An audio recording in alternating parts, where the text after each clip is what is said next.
Good morning all student. आज आपण बघणार आहोत पेपर 4 पॉलिटिकल सोशोलॉजी. यामध्ये आपण युनिट 3 राजकीय संस्कृती आणि राजकीय सामाजिकरण हे बघत होतो. त्याच्यामध्ये आपण मागच्या भागाला राजकीय संस्कृती म्हणजे काय आणि त्याचा अर्थ, त्याची व्याख्या, त्याचबरोबर राजकीय संस्कृतीचे स्वरूप म्हणजेच राजकीय संस्कृती ही कशा पद्धतीची असते आणि राजकीय संस्कृतीचे नेमके स्वरूप काय हे आपण मागच्या भागात बघितलेलं आहोत. कारण राजकीय संस्कृती म्हटलं तर ही प्रत्येक देशाची संस्कृती ही वेगवेगळी आपल्याला बघायला मिळते. सगळ्या देशाची राजकीय संस्कृती ही सारखी दिसत नसून ती भिन्न स्वरूपामध्ये आपल्याला आढळताना दिसते आहे किंवा आपल्याला बघायला मिळते आहे. कारण प्रत्येक देशाचं राष्ट्रीयत्व किंवा राष्ट्रीय संस्कृती म्हणा किंवा राष्ट्रीय प्रतीके हे सगळे वेगवेगळ्या पद्धतीचे आहे. त्याच्यामुळेच त्यांची संस्कृतीसुद्धा आपल्याला वेगळ्या भिन्न प्रकारे पाहायला मिळते. उदाहरणार्थ अमेरिकेची राष्ट्रीय संस्कृती ही भारताच्या राष्ट्रीय संस्कृतीसारखी असेल का?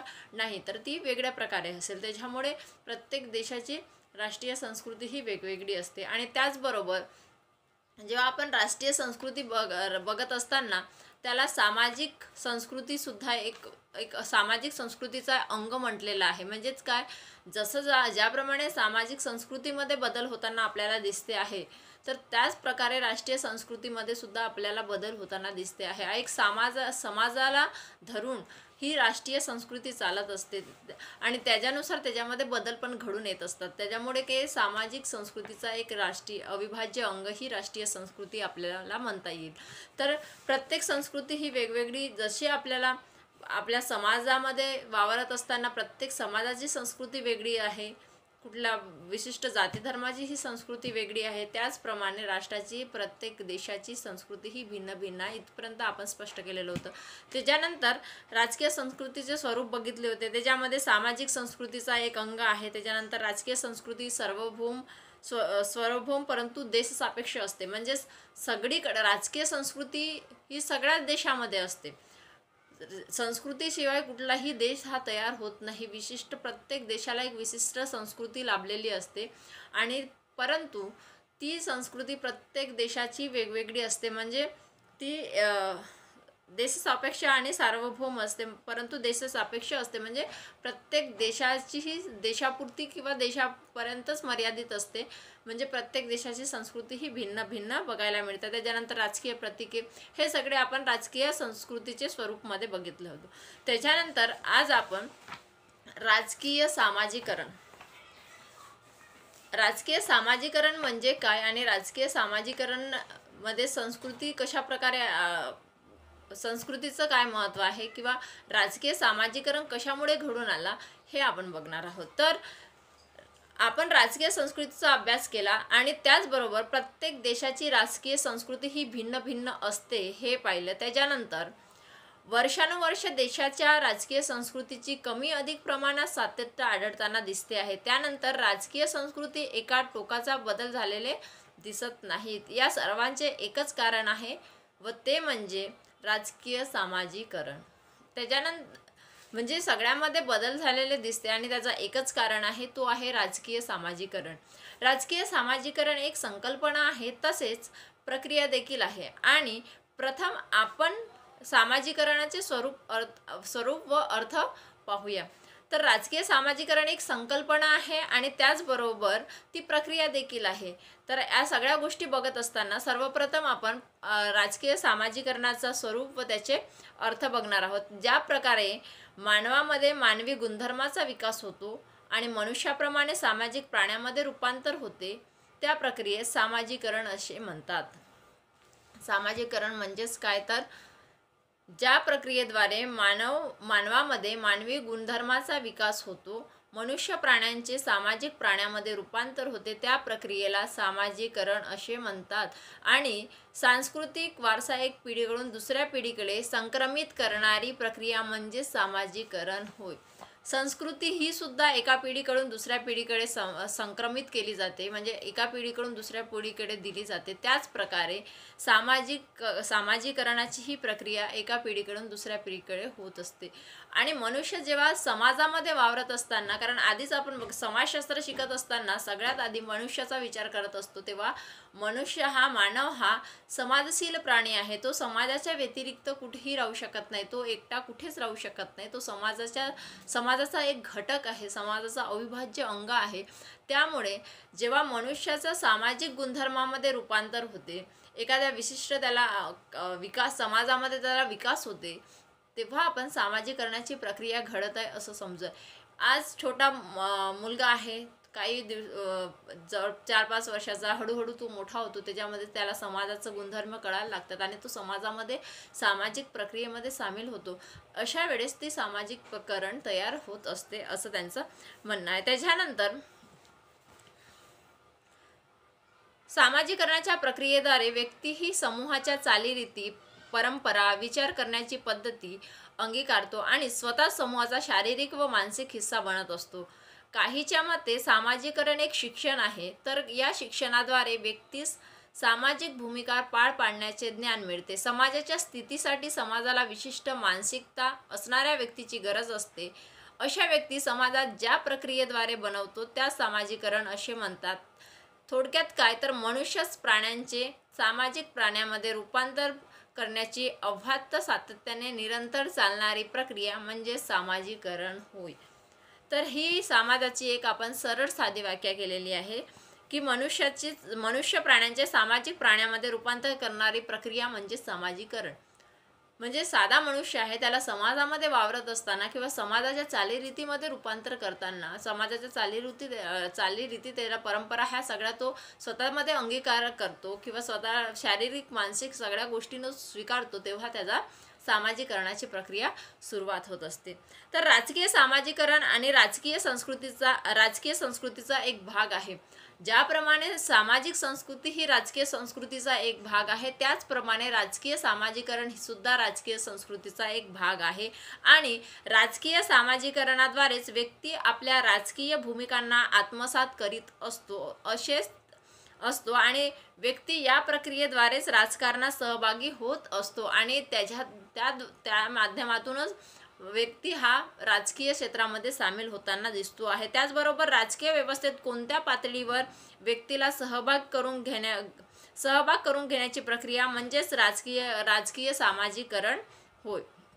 म्हणजेच काय तर राजकीय व्यवस्थेत कोणत्या तरी पातळीवर व्यक्तीला सहभागी करून घेण्याची, म्हणजे कुठल्या तरी पातळीवरती त्या व्यक्तीला सहभाग करून घेण्याची प्रक्रिया म्हणजे राजकीय सामाजिकरण होय. त्याचबरोबर राजकीय दृष्टिकोन, राजकीय मान्यता, राजकीय क्षेत्रामध्ये चांगले व वाईट मानण्याचे समाजमान्य मापदंड ज्या प्रक्रियेद्वारे एका पिढीकडून दुसऱ्या पिढीकडे संक्रमित होतात त्या प्रक्रियेस राजकीय सामाजिकरण असेही म्हटले जाते. आपण खूप बरेचदा असं बघतो की आज वडील आमदार आहे, उद्या मुलगा खासदार होतो, म्हणजे एका पिढीकडून दुसऱ्या पिढीकडे हे राजकीय वारसा सुद्धा आपल्याला जाताना दिसतो आहे. शरद पवारांचं उदाहरण घ्या, शरद पवारांची मुलगी सुप्रिया सुळे घ्या, म्हणजे हे काय तर राजकीय वारसा एका पिढीकडून दुसऱ्या पिढीकडे संक्रमित होत आहे. तर राजकीय सामाजिकरण एक निर्माण होत आहे हे आपल्याला म्हणता येईल.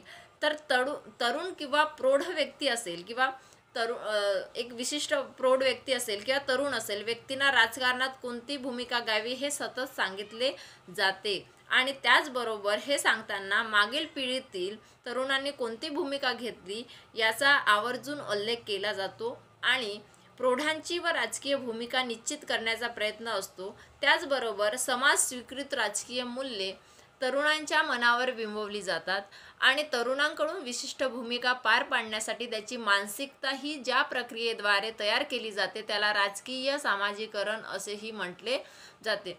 तर हे बघा, ज्या प्रकारे आज विशिष्ट एक प्रौढ व्यक्ती आहे, तो आधी आमदार होता आणि तो कशा प्रकारे राजकीय क्षेत्रामध्ये आपला दबाव निर्माण केला आहे किंवा राजकीय क्षेत्रामध्ये कशा पद्धतीने त्यांनी आपले विकास केला आहे, त्या अनुषंगाने सगळ्या गोष्टी ह्या तरुण पिढीला सांगितल्या जाते आणि त्याचं उदाहरण देऊन त्यांना त्या राजकीय क्षेत्रामध्ये आणल्या जाते आणि त्याच्यानुसार त्यांना चालण्यासाठी किंवा त्यांना उद्देश केले जाते. ते हे झालं राजकीय सामाजिकरण. म्हणजेच त्याला त्या प्रौढ व्यक्तीच्या मार्गदर्शनातून समोरची तरुण मंडळी ही कशा पद्धतीने राजकारणामध्ये उतरणार किंवा राजकारण करणार आणि कशा पद्धतीने राजकारणामध्ये आपलं वर्चस्व गाजवणार किंवा राजकारणात विकसित होणार, ह्या गोष्टी प्रौढ व्यक्तीकडून तरुण व्यक्तीकडे आणि शिकवल्या जाते. त्यालाच आपण एक राजकीय सामाजिकरण असे सुद्धा म्हणूया. तर काही राजकीय सामाजिकरणाच्या व्याख्या आपण बघूया. तर पहिली व्याख्या आहे डेव्हिड हंसन्स यांच्या मते.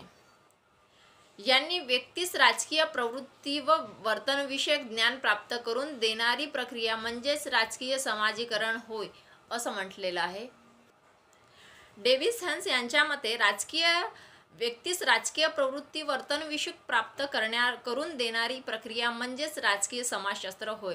तर हर्बर्ट हेमंड यांनी राजकीय समाजीकरणाच्या प्रक्रियेस स्वतंत्र प्रक्रिया म्हणून मान्यता देत नाही, तर हिमेन्स असा विचार मांडतो की राजकीय सामाजीकरण ही संपूर्ण ज्ञान प्रक्रियेचे अंग आहे, ज्याद्वारे राजकीय व्यवस्था, राजकीय संस्था कार्यकर्ते व ज्ञान व्यक्तीस देते. या ज्ञानाच्या द्वारे तो राजकारणात भूमिका घेत असतो. म्हणजे ज्या प्रकारे ज्ञान त्या व्यक्तीला राजकारणाचं दिलं जातं आणि त्यानुसार तो राजकारणामध्ये प्रक्रिया करत असतो किंवा भूमिका बजावत असतो, असं यांचं मत आहे. त्याच्यानंतर राजकारण विशिष्ट भूमिका घेताना तो काही माहिती असलेल्या गृहीतावर किंवा गृहीत तत्वावरती आधारित भूमिका घेत असतो आणि ही गृहीते त्यास मागच्या पिढीत विशिष्ट प्रक्रियेद्वारे अनौपचारिक पद्धतीने सहजतेने पुरवलेली असतात. या प्रक्रियेत सामाजीकरण असे सुद्धा म्हटले जाते. आणि प्रत्येक राजकीय व्यवस्था अधिष्ठेच्या धडपडत असते आणि राजकीय व्यवस्थेला अधिमान्यता मिळवण्यासाठी विशिष्ट राजकीय विचारवंताच्या व्यक्तींची गरज असते. त्याचप्रकारे तशा प्रकारच्या व्यक्ती निर्माण करण्यासाठी सहज स्वाभाविक कधीकधी हेतू जे प्रयत्न केले जातात किंवा ते होत असतात, त्या सर्वांचा समावेश राजकीय सामाजिकरणाच्या प्रक्रियेमध्ये होत असतो. आणि आल्मंड पावले यांनी ज्या प्रक्रियेद्वारे राजकीय संस्कृतीची अंगभूत मूल्ये, श्रद्धा, संकेत, दृष्टिकोन भावी पिढ्यांना संक्रमित होतात, तीच राजकीय सामाजीकरणाची प्रक्रिया असते असे म्हटलेले आहे. तर अशा प्रकारे राजकीय सामाजीकरणाची प्रक्रिया घडत असते. ज्याप्रमाणे राजकीय संस्कृती ही एका पिढीकडून दुसऱ्या पिढीकडे राजकीय सामाजिक संस्कृती ही एका पिढीकडून दुसऱ्या पिढीकडे संक्रमित होत असते किंवा सामाजिक संस्कृती ही एका पिढीकडून दुसऱ्या पिढीकडे संक्रमित होत असते. त्याच प्रकारे राजकीय संस्कृतीचे जे काही सामाजीकरणाची जी प्रक्रिया घडत असताना ती म्हणजे मागच्या जे काही गृहीत तत्वे आहे, मागच्या पिढींनी कशा प्रकारे विकास केलेला आहे, त्याच्या अनुषंगाने समोरचं तरुण व्यक्ती ही याच्यामध्ये राजकीय समाजीकरणामध्ये समाविष्ट करत असते. आणि ह्या सगळ्या प्रक्रियेला एक प्रकारे आपण राजकीय सामाजीकरणाची प्रक्रिया असे म्हणतो. तर ही झाली आहे राजकीय सामाजीकरणाची अर्थ आणि व्याख्या आज आपण स्पष्ट केलेले आहे. तर उद्याच्या भागामध्ये राजकीय सामाजीकरणाचे स्वरूप हे कशा प्रकारे आहे हे आपण बघणार आहोत.